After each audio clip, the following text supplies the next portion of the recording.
तनोतना सदाशिवम। पिछले वीडियो में हमने आर्य संस्कृति के प्रज्ञा प्रदीप भगवान बुद्ध की सिद्धार्थ से गौतम पद की यात्रा तक की चर्चा की थी।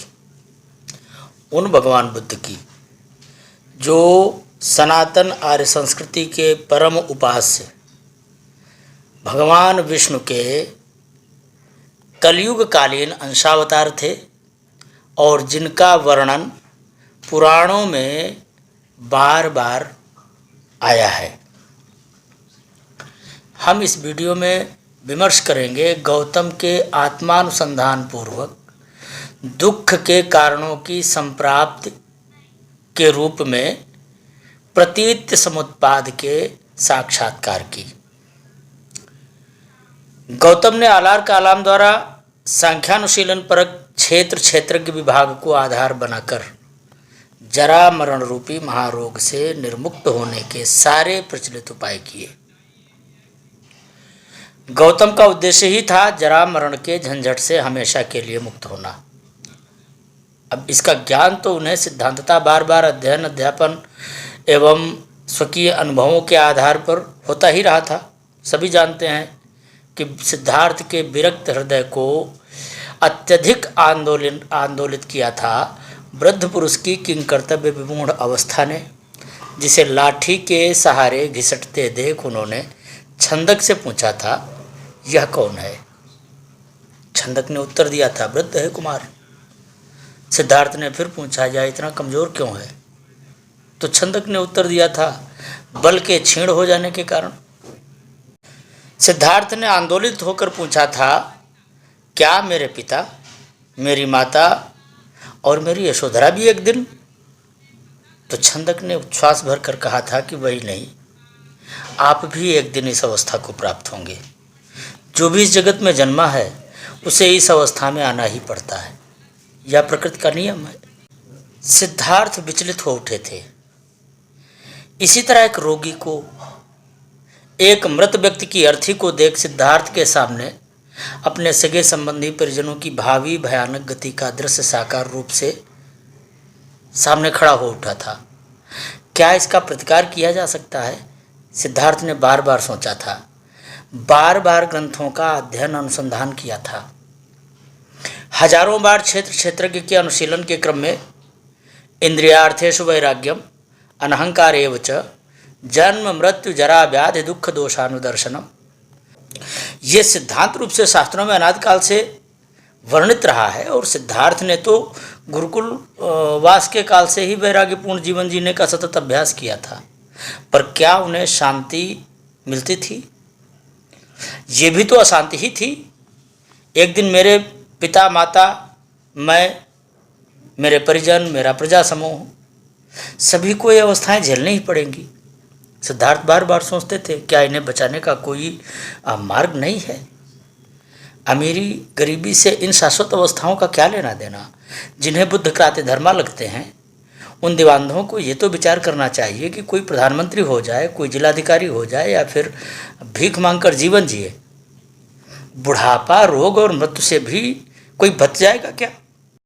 सिद्धार्थ जगत की विषमता को समता में बदलने का सपना नहीं देखते थे, क्योंकि जगत का निर्माण ही विषमता का परिणाम है। ये बात अंबेडकर को समझ में आई हो ना आई हो, पर गौतम को इसका ज्ञान भी था और वे इस विषमता का समाधान व्यक्ति के स्तर पर चाहते थे, वो प्रकृति को बदलना नहीं चाहते थे। अब आलार कालाम से उन्होंने प्रश्न ही यही किया था, जरा मरण रोगेभ्यो यथायम परिमुच्यते माम अर्हसि तद वक्तुम वक्तव्यम यदि मन्यसे।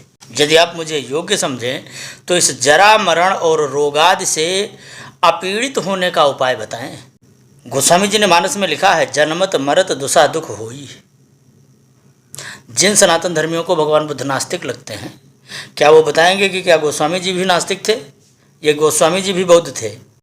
जन्म मरण और बुढ़ापा रोग दुख के ये स्वरूप तो सनातन धर्म के चिरचिंतन का हिस्सा है। गौतम ने आत्मा को व्याख्या का विषय नहीं बनाया, बल्कि वे आत्म तत्व का साक्षात करने में ही सर्वोपलब्धि मानते थे। वो मानते थे कि भाई आत्मा व्याख्या का विषय नहीं है। ये बात तो उपनिषदों ने हजारों बार कही है कि भाई ये आत्मा व्याख्या का विषय नहीं है, नायाम आत्मा प्रवचनेन लभ्या। बुद्ध का उद्देश्य आत्मा पर विमर्श करना था ही नहीं।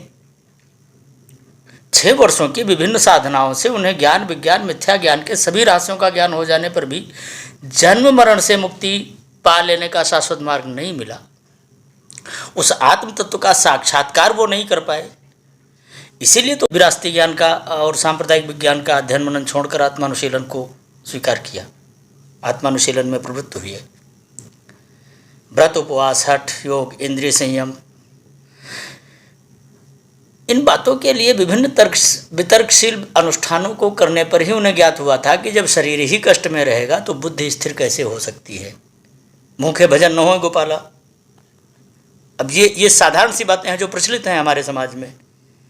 या तो आप मान लीजिए कि आप व्यवहारिक जीवन में पूरी तरह भगवान बुद्ध के ही बताए मार्ग पर चलते हैं, क्योंकि ऐसा एक भी आपके व्यवहारिक जीवन का सिद्धांत नहीं है जो आप मानते हैं और वो बुद्ध प्रतिपादित ना हो। तो या तो आप ये कह लीजिए कि पुराणों ने बुद्ध से उधार लिया, या फिर आप ये मान लीजिए कि बुद्ध ने पुराणों से उधार लिया। सवाल ये है ही नहीं है बुद्ध ने पुराणों से उधार लिया कि पुराणों ने बुद्ध से उधार लिया। सवाल तो ये है कि क्या ये वही सिद्धांत हैं। यदि सिद्धांत एक ही हैं, फिर वो चाहे पुराण में लिखे गए हों और चाहे भगवान बुद्ध ने कहे हों, तो फिर भगवान बुद्ध को नास्तिक मानने का क्या कारण है। क्योंकि वो समझ गए थे कि शरीर को बेजा कष्ट देकर कुछ भी उपलब्ध नहीं किया जा सकता, और इसलिए उन्होंने मध्यम मार्ग अपनाया, ना त्याग और ना भोग। ये मनु का सिद्धांत था। मनुस्मृति ने स्पष्ट कहा है कि अत्यंत कामात्मता भी दोष है तो अत्यंत अकात्मात्मता भी दोष है। अतिका भला न बरसना, अतिकी भली न धूप, यही तो मध्यम मार्ग है। भगवान बुद्ध ने इसी मार्ग को अपनाया।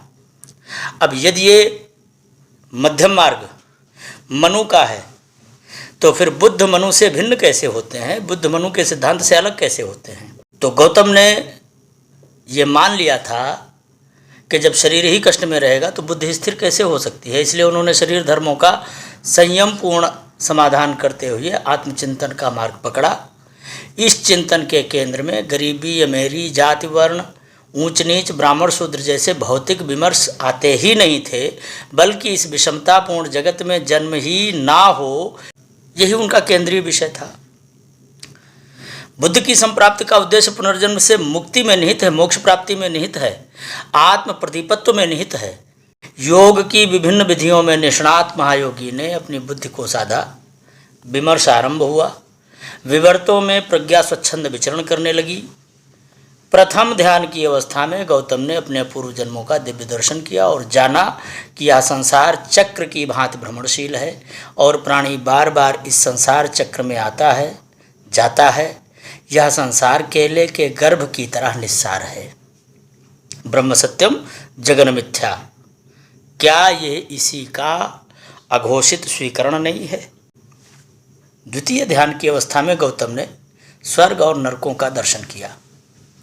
किस तरह प्राणी विभिन्न कामनाओं की पूर्ति हेतु कर्म अकर्म विकर्म करते हैं और उनके परिणाम स्वरूप मृत्यु होने पर कर्मानुसार स्वर्ग या नरक में जाकर कर्मफलों का भोग करते हैं। कुछ को नरक में यातनाएं सहनी पड़ती हैं तो कुछ को स्वर्ग में काम भोग का उपभोग करने का सुख मिलता है, लेकिन वे कामाग्नि में जलते रहते हैं। सुख स्वर्ग में भी उन्हें नसीब नहीं होता। गोस्वामी जी का एक प्रसिद्ध पद, बुझैन काम अगिर तुलसी को विषय भोग बहु गीते, मन पछतई है अवसर बीते। अब फिर स्वर्ग नरकों की अवस्था अनंतकालीन तो है नहीं। कर्मफल भोग के बाद पुनः इसी संसार चक्र में प्राणी जन्म लेता है, वृद्ध होता है, रोग से पीड़ित होकर नाना प्रकार के दुखों को भोगता है और फिर मृत्यु के बाद वही कर्मफल भोग। भौतिक जगत से स्वर्गलोक तक कहीं भी दुख से निवृत्ति नहीं है।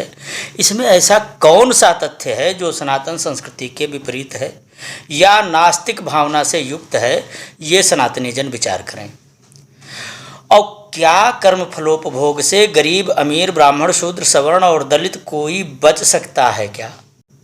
इसका विचार वे दीन दलित जन करें जिन्हें अंबेडकर ने सुख की गारंटी दी है। कम से कम बुद्ध की दृष्टि में संसार चक्र में रहते तो सुख की अवस्था संभव ही नहीं। पुनर्जन्म पुनर्मृत्यु ईश्वर्गे च नारके सततम भ्रमताम इत्थम जीवानाम नास्ति वही सुखम। पुनः पुनः जन्म लेना, मृत्यु को वर्ण कर स्वर्ग या नरक का वास करना तथा कर्म फलोपभोग के उपरांत पुनः जन्म लेना।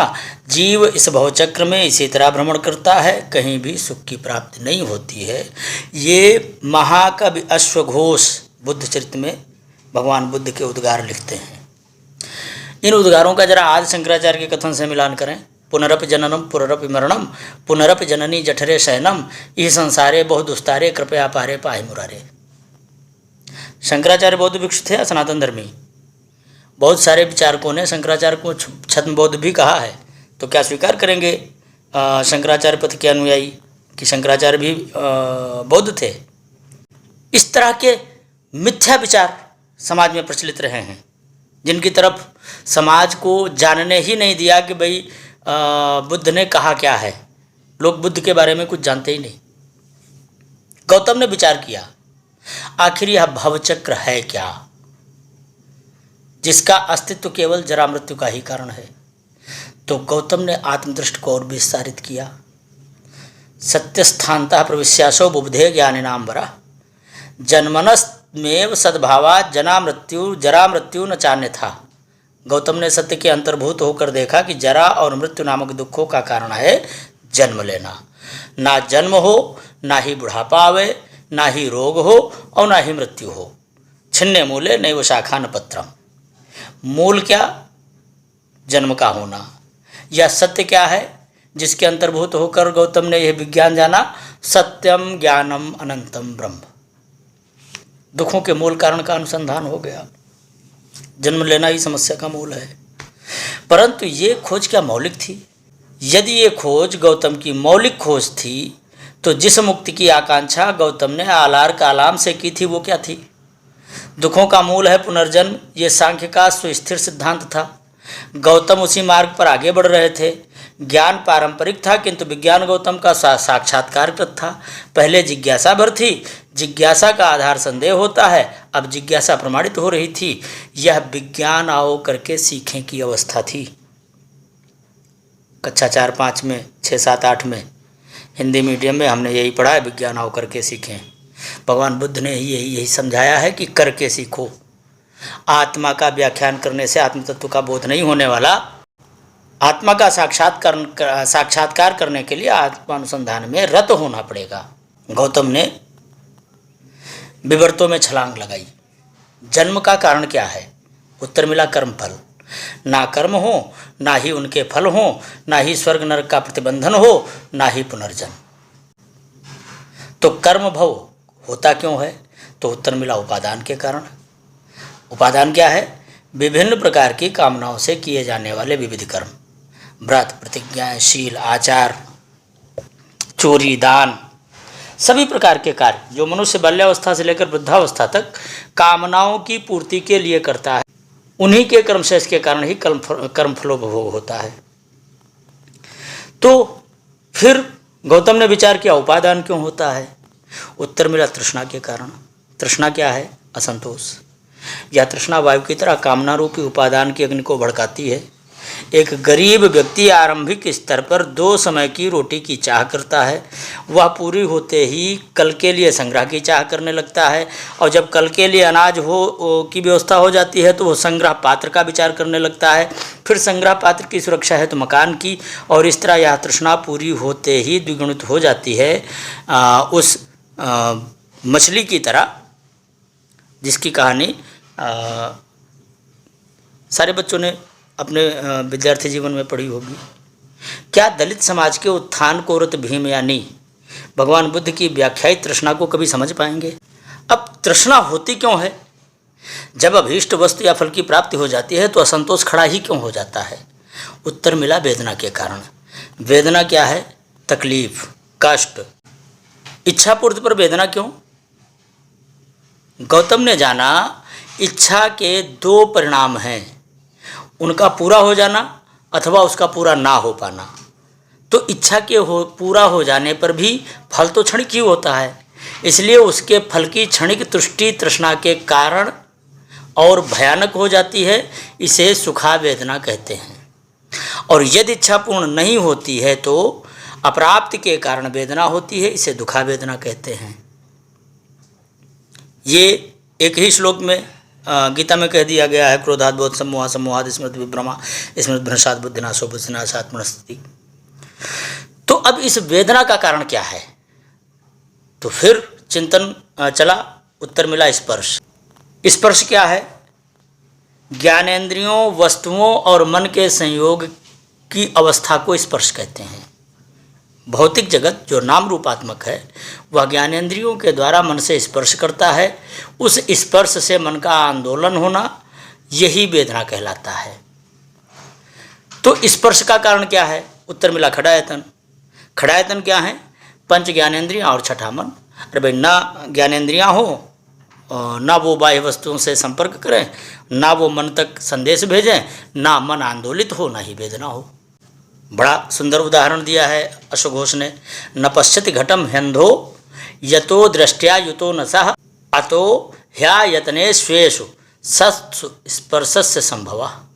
जिस प्रकार कोई अंधा व्यक्ति घट को नहीं देख पाता है, इसलिए आयतनों के रहने से ही स्पर्श का होना संभव है। यदि आयतन ही ना हो तो स्पर्श नहीं होगा। तो अब गंभीरता से समझें। घट बाह्य भौतिक वस्तु है, बाह्य जगत का हिस्सा है। यह घट तभी वेदना का कारण बनेगा जब नेत्र दृष्टि के संयोग से मन के पटल तक पहुँचेगा। यदि नेत्र ज्योति ना हो तो घट के रहते भी वह स्पर्श का कारण नहीं बनेगा। स्पर्श नहीं होगा तो वेदना नहीं होगी। यह विमर्श जगत के नाम और रूप का विनाश करने में निहित है या उपादान को के धारक प्राणी के द्वारा जगत से दूरी बना लेने के संदर्भ में? क्या कोई ये कहना चाहेगा कि भाई प्राणी को अंधा बहरा गूंगा होना चाहिए तभी मुक्ति संभव होगी? तो वस्तुतः बाह्य जगत से मन के बीच स्पर्श ना हो, इसके लिए खड आयतनों का आत्यंतिक शमन करना, यदि ऐसा हो सके तो फिर स्पर्श नहीं होगा। स्पर्श नहीं होगा तो आगे की सारी अवस्थाएं विनष्ट हो जाएंगी। गौतम ने फिर विचार किया कि भाई आयतन का कारण क्या है? उत्तर मिला नाम रूप। नाम रूप क्या है? नाम संज्ञा है, रूप आकार है। ये समस्त भौतिक जगत ही नाम रूप। तो इस नाम रूप का कारण क्या है? उत्तर मिला विज्ञान। अब ये विज्ञान क्या है? संज्ञा को या चेतना अर्थात बोध को विज्ञान कहते हैं। परंतु यदि बोध विज्ञान है तो ज्ञान क्या है? वस्तुतः ज्ञान सहजता को कहते हैं और सहज वस्तु के नाम रूप की विशिष्टता के बोध को विज्ञान कहते हैं। एक शिशु ज्ञानी होता है, विज्ञानी नहीं होता। एक शिशु किसी घड़े को देखकर उसका ज्ञान तो प्राप्त कर ही लेता है, क्योंकि मन पर उस घड़े की प्रतिछाया तो पड़ती ही है, किंतु उसे उस घड़े के नाम और रूप की विशिष्टता का बोध नहीं होता है। इसलिए वह घड़े के प्रति रागवान नहीं होता, क्योंकि उसे घड़े किसके स्वार्थपूर्ण उपयोग का विज्ञान ही नहीं होता। इसलिए घड़ा उसके लिए सिर्फ खेलने का उपकरण मात्र है। उसके टूटने में भी वह खेल ही करता है। घड़े के टुकड़े उसके खेल में अन्य उपकरणों की तरह आनंददायक ही होते हैं, किंतु घड़े के नाम रूप की विशिष्टता को जानने वाला वो पिता उस घड़े के टूटने पर दुखी होता है। इसी तरह विज्ञान नाम रूप के बोध को कहते हैं। यह विज्ञान और नाम रूप एक दूसरे पर निर्भर है। इस विज्ञान को ही वेदांत में अविद्या और नाम रूप को माया कहा गया है। माया और अविद्या परस्पर अन्योन्याश्रित हैं। यह जगत वेदांत की दृष्टि में स्वप्नवत है, बुद्ध की दृष्टि में केले के खंभे के समान है। केले के खंभे में नाम रूपात्मक छिलकों को एक के बाद उतारते जाने पर अंततः क्या बचेगा? उत्तर है कुछ भी नहीं। इस कुछ भी नहीं को व्यवहार में शून्य कहा जाता है, वेदांत में ब्रह्म कहते हैं। ये कुछ भी नहीं इस संपूर्ण जगत का कारण होता है। गौतम को पुनर्जन्म के मूल कारण का पता चल गया। कैसे? तृष्णा से उपादान, उपादान से भव, भव से जन्म, जन्म से जाति, जाति से जरा मरण और जरा मरण से विज्ञान।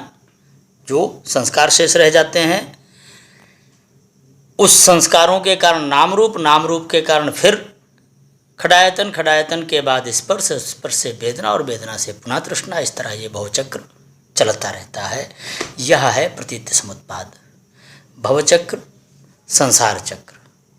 मरण काल में विज्ञान की मूढ़ता के कारण, संचित कर्मों के संस्कार के कारण, ध्यान देना, जिन्हें आप संचित कर्म कहते हैं, इन संचित संस्कारों के कारण ही विज्ञान पुनः गर्भवास करता है और फिर वो पुनः नाम रूप को प्राप्त होता है। प्राणी इस असार संसार में आसक्ति के कारण नाना प्रकार के कर्म विकर्म करता है और उसके शेष कर्म भोग के लिए ही मृत्यु के बाद स्वर्ग नरक आदि के चक्कर लगाकर पुनः पुनः इसी संसार में दुख भोगने के लिए आता रहता है और अनंत काल तक यह कर्म विपाक चक्र चलता रहता है। कौन बुद्धिमान होगा जिसे भगवान बुद्ध का प्रतीत्य समुत्पाद नास्तिक कोटि का लगता होगा?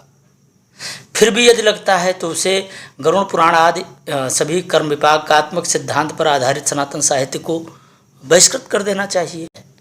तनोतुना सदाशिवम।